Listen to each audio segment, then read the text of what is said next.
Hi, I'm Matt with Everhard Products. I wanted to show you two of our popular insulation knives that are great for roofing. They're great for cutting any type of insulation, but are commonly used for polyiso board. This is our standard long cut insulation knife, model MK46000.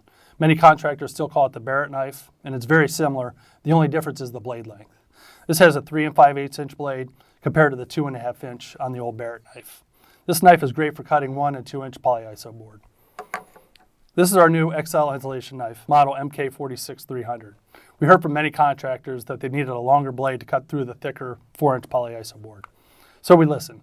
This blade is 5 inches long and is great for cutting that thicker insulation. Both blades are precision ground and double beveled on all 3 edges. The blades are high carbon steel that are hardened and tempered. This ensures a long-lasting edge and the perfect amount of rigidity.